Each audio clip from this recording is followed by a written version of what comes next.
Welcome back to Wrestling Book Club. We are going to be talking about Becky Lynch's book, and we're going to be detailing everything in season one. So, I'm going to give you a quick recap of season one. Becky's book is written in seasons, and then each season has a certain amount of episodes. We covered season one. There is already a video already up with season one with the rest of the episodes in it. I highly recommend that you go and check that out.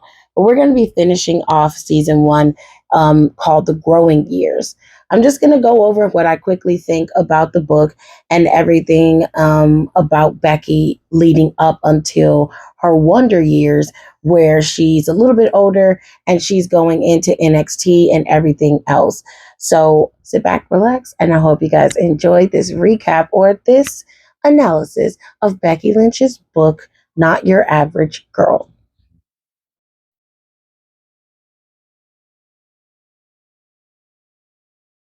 We're continuing our journey through Becky's book. She's written it like it is a movie. When you look at the first episode of the book, it details Becky's life and early years, and then it talks about how she found wrestling and how she fell in love with it. It also goes further into Becky's life as a wrestler in her formative years, which can be very difficult when you don't have someone there to help you navigate the world. She was flying blind, and honestly, she did pretty damn good flying blind. But at the same time, her naivety and her lack of knowledge is what really was her undoing, and her inability to be able to protect herself was also a part of her undoing. In the midst of all of this, you're wrestling, you're traveling all around the world, and then you have a boyfriend, and you're 16 and 17 and 18 years old.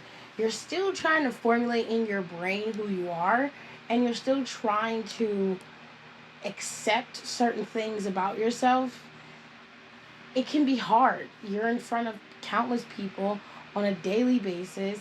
There are women who are older who are a little bit easier on themselves than you are, and you seem to be the fan favorite. So you not only are harder on yourself, but the world has something against you as well. In this book, she details how she went through all of this. It's pretty gnarly listening to her be very cavalier about some of the things that she went through, from the heavy eating disorder and the manic, impulsive decisions that she was making with no follow through and no finishing. She just seemed to be very erratic.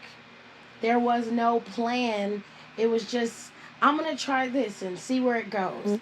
And while in a normal world, if you had the money and the means to do that, then by all means. But when you're trying to find your way and you are flying blind and making your decisions day by day, it can be detrimental not only to you, but it can also be detrimental to your family and friends. And I think when it came to Becky and her mom, Becky came across as if her mom just didn't understand her, which I don't agree with. I think her mother understood perfectly what she was and where she was going. The problem is she didn't want to see her daughter end up like her father. She wanted her daughter to be thriving, to have a purpose, and to focus on one thing that really made sense to her. But the one thing that made sense to her was wrestling, and her mother didn't understand that. So that's where the constant butting of heads between the two of them came. Ultimately, as well, Becky had her first love, and it was Fergal. And if you know who Fergal is, then 2 points for you. I'll let you read the book to figure out who Fergal is. She seemed to be quite enamored with him, which I can understand, being very young and this being your first boyfriend. But things didn't work out too well for them. They drifted apart. They were in their own worlds, and at the same time, they were at a pivotal moment in their careers, especially in Fergal's. He went on to go to New Japan and wrestle in New Japan. And like I said, I won't give away too much, but I'll let you figure out who Virgo is. But anyways, the relationship between them dissolved kind of odd. Um, the two of them had a difficult time communicating, and I blame that on youth, and mainly because Becky was a teenager at the time. So was Virgo. He was very young. I believe he was like 18, 19 at the time that he was with Becky. But um, the two seemed to be on the same page in the early years of their relationship, and as things progressed and they drifted apart, the communication between them broke down completely. And it got to the point where Fergal was leaving to go finish pursuing his career, and she was there with him, and there was really no communication between the two of them. There was no, bye, I love you, no hugging, no nothing. They had legitimately drifted apart, and this scene of him leaving seemed to be the proverbial nail in the coffin of their relationship. Later on, she would get a phone call from Virgo, and they just mutually decided to go their separate ways. This devastated Becky. She was hurt, but it was her first love, and everybody's hurt by when the first love goes away. Um, After that, Becky got into some trying situations. Um, she was over in Japan, wrestling in Japan. This is where she had really one of her biggest breaks. A big break came in Canada when she went to Canada. She then ended up leaving Canada because she was invited to go to Japan. Went to Japan, was mildly successful in Japan, but things started to unravel. She took a deal for modeling in Japan, thinking that this Japanese company had her back. They didn't. She stepped on the toes of the person who brought her over there to wrestle in the first place. And really, that really made her feel like the modeling contract made her feel like she had really made it. But this, her sidestepping the promoter who brought her over there really, stuck into his craw, and it just made things a lot worse for her.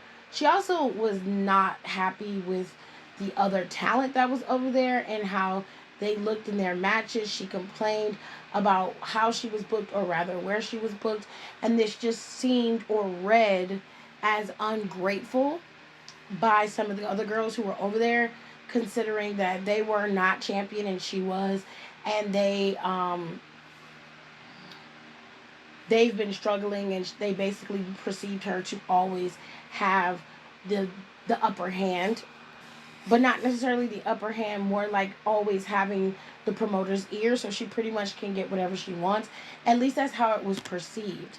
But as time progressed and Becky began to spiral out of control, she lost that confidence and luster that she had, and this caused her to have really, really bad matches, to the point where the promoters slowly began to stop booking her. She lost her modeling contract, and things just really unraveled from there. She ended up leaving Japan because she was no longer welcome there, in terms of, or needed rather. It wasn't that she wasn't welcome, she just wasn't needed anymore, and they went on ahead, took the title off of her, moved on to someone else, and Becky kind of was left in the back, kind of like, fade away. If you quietly go, things will be fine. It was kind of like that. She ends up, she ends up finding her way back home. Before that, she makes a pit stop in London, where she meets Soraya, which is Soraya's mother, Paige, the NXT AEW wrestling icon Paige. She meets her when she's very young. She's still a preteen. And her mother, who had the wrestling name Soraya, gave that name to her daughter as her legitimate name, was very nurturing to Becky. She said that she really loved her and appreciated her for everything that she gave to her. She treated her like she was her own. And she said that she really appreciated her believing in her, even when her own mother really didn't. And she had one more match there, which she said she didn't do so hot, but she did the match. And then she went on ahead and went home to Ireland. When she got home, this led to a big fight between her and her mom. Her mom saw her face and saw that she was heavily bruised up. Her eye was like black, and she just looked like she had gotten into a fight, like fight of her life.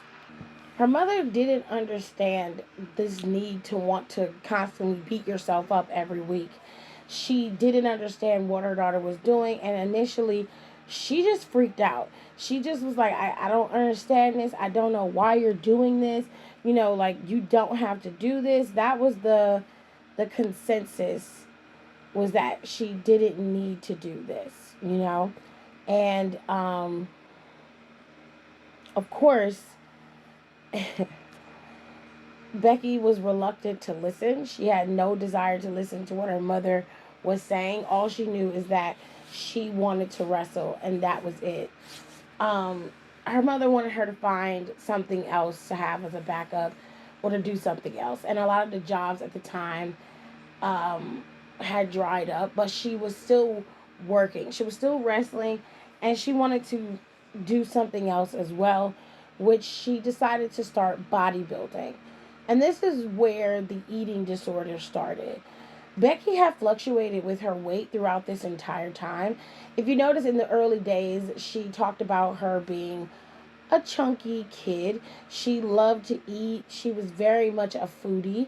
And then she developed a relationship with food, but she understood how she could, use food to fuel her body and also to shape her body. So she was well aware of what food could do for her and the kinds of foods that could work.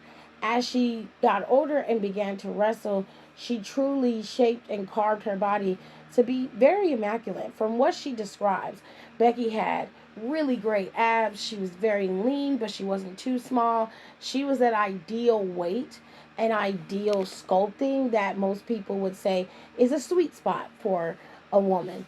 And then after some time went by, Becky began to lose the abs. And she thought that maybe if she tried bodybuilding, this would help her refocus, all the while still working and doing her jobs as a wrestler. This was a disaster, actually. This was a terrible idea, mainly because Becky couldn't maintain what was being asked of her in a healthy way. And instead of going about it in a healthier way and maybe going to see a nutritionist and like working on finding the foods that really fuel your body well, because she wasn't carving off enough weight and she wasn't sculpted enough for her or by the standards of the bodybuilding competition, she sought out a man in her neighborhood that was always very, very buff, very, very carved, very, very fit. And he gave her some terrible advice about bodybuilding. He encouraged her to cut her calorie deficit in half once again and eat less and work out more. And when that happens, the one thing I want people to understand is that when you go to the doctor or dietitian, they always tell you to eat more, and you're always looking at them strange. Like, what do you mean I need to eat more? If I eat more, I'm going to be fat. That's the idea of what we've been trained, is that the more food you put in your mouth, the bigger you're going to be. But it's the kind of foods you eat and how you cook it that changes how it acts and reacts in the body. So if they're encouraging you to eat more protein and eat more vegetables, 90% of the time you're going to eat something of a lean chicken, a very lean protein, maybe turkey, maybe fish. They want you to eat some type of vegetable, something that isn't starchy. So probably broccoli, asparagus, green beans, kale, spinach. They want you to eat legumes because they have a lot of fiber and they also have a lot of vitamins in them. These kinds of vegetables and proteins are what fuel the body to be at its best, right? And so, in order for that to happen, you have to eat enough food to maintain the body as it is, but also give you enough strength and fuel to be able to do the workouts as strenuous as you want them to. If you don't have enough fuel in the body, food, to be able to work out, it will do nothing for you, because you won't be able to replenish what you're losing with the healthy stuff. Do you understand what I'm saying? So for her to get this advice from this idiot to tell her to cut her caloric deficit in half, she literally starved herself, and then on top of that was trying to wrestle. She didn't have the strength or the energy to wrestle because she wasn't eating. Okay? So it was causing her to have this, obviously, this severe depression from not eating, from losing energy. You are also starving the body, which forces it to be in starvation mode, which means you're going to store fat, not get rid of it. And this was the camel that broke the straw that broke the camel's back for her. She began to binge eat. He instructed her to have one cheat day where she ate what she wanted and then she would get back on the horse. Well, Becky literally ate everything. She just gorged on the food, and then because she felt so sick after eating it and so disgusted, she began to regurgitate the food. And this is where the bulimia came in and started. And she was also binging binging all the time. Binging, eating, and purging, and then she would go and wrestle. So she wasn't retaining any of the nutrients from any food whatsoever, still trying to bodybuild and still wrestling at the same time. She just was on a downward spiral. And because she kept her mother locked out of everything that she was doing, her mother wasn't aware of her eating disorder, and she just looked miserable. She looked and felt miserable. When she got to the point where the bodybuilding competition was around the corner and she realized she had not cut enough weight, she had not put on any muscle, she was not going to make it, Becky backed out of the bodybuilding competition. And this was her mother's last straw. She had had it with Becky, having these harebrained schemes, and then trying him out for a week or two and not seeing anything through. Once Becky came up with the idea of being a personal trainer and nutritionist or whatever, she wanted to go to school for it.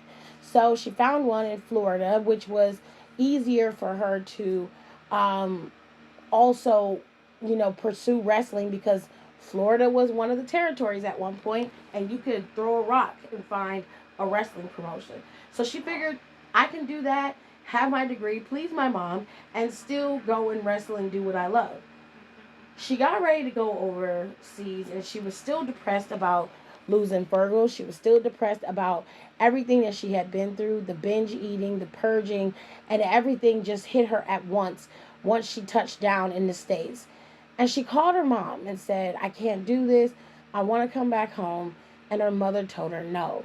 She said that you keep doing this. You keep finding ways to not see anything through.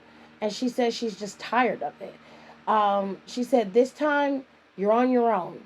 Whatever you do is totally up to you. But you cannot come back home. And this obviously broke Becky's heart. But it forced her to make some decisions. And she decided to go through with school. She went on ahead, went to the school, learned to be a personal trainer. And she realized that she doesn't like people enough to be a personal trainer, that she's not good enough at creating things for other people or being there for other people to motivate other people. That isn't something that she really wants to do, but she decided to stick with it and go through with it and then graduate, because this is something that she should do. One thing that she said she was going to do, and this is the one thing that she followed through on, and you got to be proud of her for that. She graduated, got her diploma, and then she went back home. Her mother, of course, was proud of her. And then Becky dreaded finding a job and living a regular, normal life. And things weren't exactly going the greatest. Becky didn't like the normal 9 to 5 gig, but she did it. And then her mother decided that she was going to retire from being a flight attendant. And it was time for her to, enjoy life with her husband, since he just recently retired as well. She asked Becky if she wanted, to, get her application or put in her resume and see if she can use some of her, you know, rapport to get her in. And she did. Becky was hired and she became a flight attendant. I'm going to stop there because that was the end of season one. She did detail how she hated it. She didn't like being a flight attendant, but we'll get into all of that in season two of The Wonder Years. Please make sure you rate, comment, and subscribe. Thank you guys so much for listening. I hope that these book recaps or these book breakdowns, I guess you can call them, are a little bit more interesting for you and they would inspire you to go and read. I know that some of you hate reading, but reading is fundamental and I enjoy it a lot. And I hope that I would be able to push you to actually enjoy reading too, especially if you're reading about something that you actually care about or are interested in. And Becky Lynch and Wrestlers obviously is something that a lot of you are interested in. And if you are more keen about getting to know them as people rather than characters, their books are your greatest asset. So thank you so much for listening. I hope you guys enjoyed this breakdown of Becky's season one in Not Your Average Girl. Please make sure you rate, comment, and subscribe. It is imperative. This is how you're going to know when new breakdowns are put up on the channel. We have an analysis coming for Seth freaking Rollins, which I think that you would really, really enjoy. And I'm going to be doing an analysis of Ron Killings. So we got a lot of stuff coming down the pike, but you're going to miss it if you don't subscribe. So make sure you subscribe. Don't forget to subscribe. Okay. Make sure you rate the video. Let me know if you like it or not. Let me know if you want me to make some changes or if you want me to do other people's books. And don't forget to check out the merch. You can support the channel by checking out our merch. There's new stuff up there currently right now. I'll do a whole video on the merchandise, but there's new stuff up there for you guys to check out. And of course, you can always become a member where you'll get the videos early. Okay. And also, you will have exclusive content specifically to the membership. Once we hit a certain number, that stuff's going to be rolling out very quickly. So thank you so much for watching, and I will see you guys next time.